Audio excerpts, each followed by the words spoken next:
जो बच्चे इस साल नीट का काउंसलिंग कराए थे और जो बच्चे आयुष काउंसलिंग कराए थे, आयुष में आपको पता होगा कि कौन कौन से कोर्सेज आते हैं। तो जो बच्चे आयुष कोर्सेज के लिए काउंसलिंग कराए थे उनकी सिक्योरिटी मनी कब तक वापस आएगा, आज इस पर वीडियो होगा। तो चलो स्टूडेंट स्टार्ट करते हैं आज का वीडियो और बताता हूं कि जो बच्चे आयुष कोर्सेज के लिए 2024 में काउंसलिंग कराए हैं उनका पैसा कब तक वापस आएगा, इसकी पूरी प्रोसेस। हेलो स्टूडेंट्स, मैं अनुपराम, मेरे YouTube channel spark up classes पर आप सभी लोग का स्वागत है। तो जैसा कि आप थंबनेल पे देखे होंगे और स्टार्टिंग में सुने भी होंगे कि इस साल यानी कि 2024 में जो बच्चे नीट के लिए आयुष कोर्सेज के लिए काउंसलिंग कराए हैं उनकी सिक्योरिटी मनी अकाउंट में कब तक वापस होगा, इस पर बात हो रहा है। तो सबसे पहले मैं आपको बता दूं कि जो एमसीसी कोर्सेज है यानी कि जो आपका एमबीबीएस है, बीडीएस है और क्या बोलते हैं बीएससी नर्सिंग है, ये तीन कोर्स ऐसे हैं जो एमसीसी के अंतर्गत आते हैं, यानी कि इसके लिए एमसीसी काउंसलिंग होता है। और आपको ये भी पता होगा कि क्या बोलते हैं स्टेट काउंसलिंग भी होता है और इसका क्या बोलते हैं ऑल इंडिया कोटा काउंसलिंग भी होता है। तो जो एमसीसी के जो भी कोर्सेज हैं वो कोर्सेज में जो स्टूडेंट काउंसलिंग कराए होंगे, जब उनका पैसा वापस आ जाएगा तो उसके लगभग एक महीने बाद जो आयुष कोर्सेज वाले स्टूडेंट हैं यानी जो आयुष कोर्सेज के लिए काउंसलिंग कराए हैं उनका पैसा वापस आएगा। पहला बात तो आप ये जान लीजिए, यानी कि एमसीसी के अंतर्गत जो भी कोर्सेज होती है उनकी जब सिक्योरिटी मनी वापस आने लगेगा तो उसके लगभग एक महीने बाद, लगभग की बात मैं कर रहा हूं, एग्जैक्ट की बात नहीं हो रहा है, एक महीने बाद जो आयुष कोर्सेज वाले स्टूडेंट हैं उनकी सिक्योरिटी मनी वापस आएगी। अच्छा, अब मैं आपको बता दूं कि पूरी जब काउंसलिंग आपके इंडिया से समाप्त हो जाएगी, यानी किसी भी स्टेट की काउंसलिंग नहीं चलनी चाहिए, तब जाके क्या बोलते हैं ये पैसा आना स्टार्ट होगा एमसीसी वाला, क्योंकि एमसीसी के एक महीने बाद आयुष वाला होगा। तो पहले आपको ये जानना होगा कि एमसीसी का पैसा कब तक वापस आ जाएगा, ठीक है ना। तो पूरे ऑल इंडिया में जब क्या बोलते हैं काउंसलिंग खत्म हो जाएगा तो एमसीसी वाला जो सिक्योरिटी मनी है वो वापस आना स्टार्ट होगा। अब ऐसा नहीं है कि आपको लगता होगा कि सर काउंसलिंग तो समाप्त हो गया, लेकिन पूरे इंडिया में इतने ज्यादा राज्य है, हर राज्य में काउंसलिंग नहीं समाप्त हो गया है। क्या आपको हर राज्य का, हर स्टेट का आपको अपडेट पता है? नहीं पता है। तो जब हर एक राज्य का मतलब हर एक स्टेट का जब काउंसलिंग समाप्त हो जाएगा, यानी कि नीट से संबंधित कोई भी काउंसलिंग नहीं चलेगा, तब जाके क्या बोलते हैं एमसीसी पोर्टल पर, अभी मैं एमसीसी की अगर बात कर दूं क्योंकि आपको यह भी समझना जरूरी है, एमसीसी पोर्टल पर एक नोटिफिकेशन आएगा कि कितने दिन से कितने दिन के बीच क्या बोलते हैं बच्चों का पैसा वापस आएगा जो एमसीसी के अंतर्गत है। अब आप सोच रहे होंगे कि सर यहां एमसीसी की बात क्यों कर रहे हैं। एमसीसी इसलिए समझना जरूरी है क्योंकि आयुष उसके एक महीने बाद आएगा,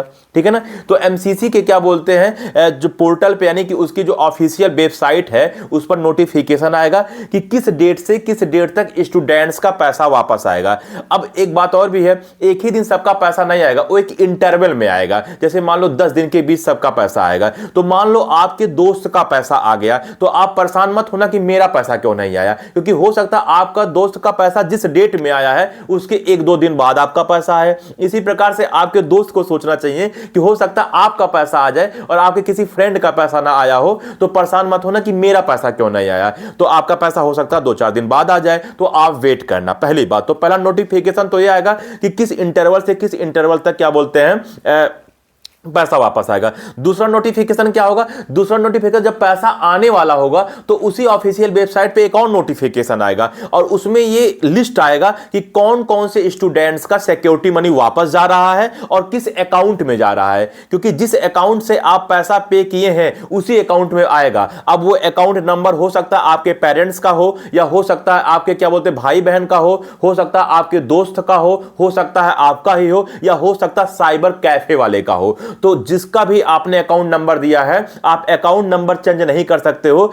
जिस अकाउंट नंबर से पैसा पे किए थे यानी कि सिक्योरिटी मनी दिए थे उसी अकाउंट में पैसा आएगा। तो वो जब लिस्ट निकलेगा तो उस लिस्ट में आपका नाम होगा और साथ साथ वो अकाउंट नंबर होगा। तो ये दूसरा लिस्ट होगा, लेकिन पैसा आने के पहले लिस्ट आएगा। उसके बाद जब बच्चों का पैसा आ जाएगा 10 दिन में, एक हफ्ते में या 15 दिन के बीच में, तो उसके बाद फिर एक क्या बोलते हैं नोटिफिकेशन आएगा। ये तीसरा नोटिफिकेशन होगा और इसमें लिखा होगा कि कौन कौन से बच्चों का पैसा चला गया और किस अकाउंट में चला गया। बात समझ में आया कि नहीं आया? तो एमसीसी के पोर्टल पर ये 3 क्या बोलते हैं नोटिफिकेशन आएगा। अब जब एमसीसी की सारी प्रक्रिया खत्म हो जाएगी तो उसके लगभग 1 महीने बाद जो आयुष कोर्सेज वाले स्टूडेंट्स हैं, मतलब जो आयुष कोर्सेज के लिए काउंसलिंग कराए हैं, उनका पैसा आएगा और उनमें भी सेम प्रक्रिया रहेगी। सेम प्रक्रिया क्या? आपका जो आयुष का क्या बोलते हैं पोर्टल है, यानी कि CCC का जो पोर्टल है, उस पर भी 3 नोटिफिकेशन आएगा। उसी प्रकार से पहला नोटिफिकेशन ये आएगा कि जो आयुष कोर्सेज वाले बच्चे सिक्योरिटी मनी जमा किए हैं, वो सिक्योरिटी मनी क्या बोलते हैं, किस इंटरवल में आएगा। इंटरवल का मतलब, मेरे कहने का मतलब ये है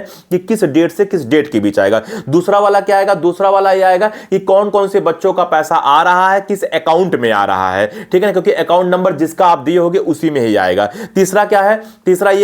तीसरा क्या है कि जब बच्चों का पैसा वापस आ जाएगा तो फिर एक नोटिफिकेशन आएगा कि इस क्या बोलते हैं स्टूडेंट का पैसा चला गया है और इस अकाउंट में चला गया है। बात समझ में आया कि नहीं आया? तो आपको सारी प्रक्रिया समझ में आ गया होगा। 100 की सीधी बात करें, बहुत ज्यादा क्या बोलते हैं, ठीक है ना, बातों को अगर घुमाया ना जाए, साफ बात किया जाए, तो जब आपका एमसीसी वाला जितने भी कोर्सेज हैं उसके सारे पैसे जब वापस आ जाएगा तो उसके लगभग 1 महीने बाद बच्चों का, मतलब आयुष कोर्सेज वाले बच्चों का पैसा आएगा। तो आपको बात समझ में आ गया होगा। हाँ, अब आपके माइंड में एक टेंशन जरूर चल रहा होगा कि सर मैंने तो साइबर कैफे वाले का अकाउंट नंबर दे दिया है, कहीं ऐसा तो नहीं कि साइबर कैफे वाले के अकाउंट में पैसा आएगा तो पैसा हमारा क्या बोलते हैं ना दे, मतलब वो बेईमान निकल जाए, ठीक है ना, उसके अंदर ईमानदारी हो ही ना, तो मैं क्या करूंगा। तो आप इसके लिए बिल्कुल टेंशन ना लीजिए। आपको एक वीडियो दिख रहा होगा, मैंने इस वीडियो में डिस्कस किया है कि कैसे सिक्योरिटी मनी जब क्या बोलते हैं साइबर कैफे वाले के अकाउंट में आएगा तो आपको पैसा लेना, वो मैंने तरीका बताया है। मैंने सारी प्रॉब्लम का सलूशन एक एक वीडियो में बना के रख दिया है, तो आप ये वाली वीडियो देख सकते हो, ठीक है ना। अच्छा, दूसरी बात क्या कहूं कि आप कभी भी अकाउंट नंबर चेंज नहीं कर सकते हैं। आप अगर ये सोचो कि मैं अकाउंट नंबर चेंज कर दूं तो अकाउंट नंबर चेंज नहीं कर सकते हो। और कुछ बच्चे कमेंट ये भी करते हैं कि सर क्या इसके लिए कोई फॉर्म वगैरह भरना पड़ेगा? तो कोई फॉर्म नहीं भरना पड़ेगा। हां, अगर आप ये जानना चाहते हो कि सिक्योरिटी मनी किसकी किसकी क्या बोलते हैं वापस आएगी, तो आप ये वाली वीडियो देख सकते हो कि किसकी किसकी सिक्योरिटी मनी वापस आएगी। ठीक है स्टूडेंट, तो इस वीडियो में इतना ही। आप बिल्कुल टेंशन ना लीजिए। अगर सिक्योरिटी मनी वापस आने वाले आप क्राइटेरिया में होगे तो आपकी सिक्योरिटी मनी कहीं फंसेगी नहीं। आप बिल्कुल टेंशन ना लीजिए, बस आप वीडियो देखते रहिए और आप लगातार हम लोगों से मतलब अपडेटेड रहिए। कहीं कोई अगर समस्या आता है तो कमेंट करिए। मैं और सुमन मैम, यानी कि जो स्पार्क अप क्लासेस की 2 लोगों की टीम है, वो आपके साथ हमेशा है। उसके बाद भी कहीं कोई समस्या होता है तो फिर आप कहिए, आप कमेंट में कहिए। आपके लिए तो वीडियो बनाया जाएगा या तो कमेंट में उत्तर दे दिया जाएगा। तो आप अकेले नहीं हो, हम सब आपके साथ हैं।